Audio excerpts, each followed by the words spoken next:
For the first time in months, traffic on the Big Mac Bridge is flowing in both directions. Crews lifted the southbound lane closures less than about 24 hours ago. That's right. WCPO 9 News reporter Andrew Rowan is live once again in Mount Adams this time with a look at the evening commute. How's it looking so far, Andrew?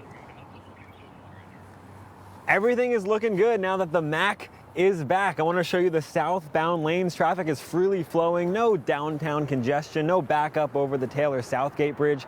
For the first time in 101 days, a region plagued by traffic troubles is commuting a little bit easier. Welcome back, Ohio. At Newport's Carabello Coffee, It was like that taste of 2020 again.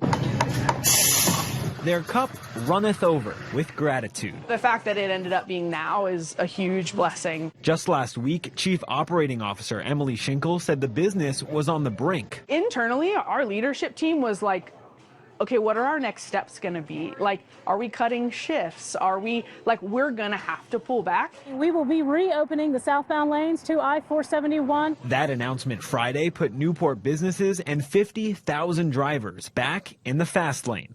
Exactly 100 days after a playground fire spread to the bridge. Is 100 days considered a fast completion time for a project like this?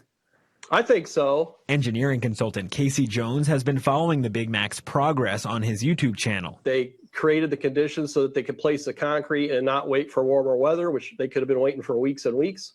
So they did all that right. Jones said crews should be applauded for their speedy work,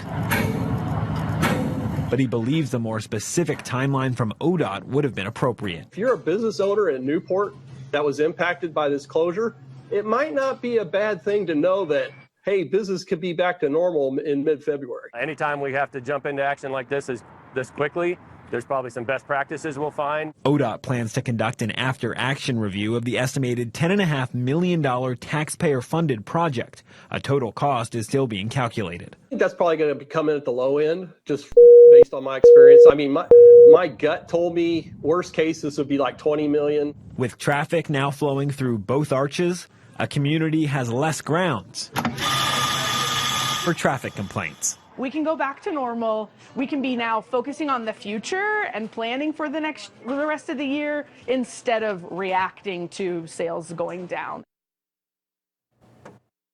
Caveat on the reopening, the entrance ramp at Reading Road and Liberty Street, that remains closed because there is an MSD sewer project going on. I spoke to MSD today. They say they were caught off guard by the opening.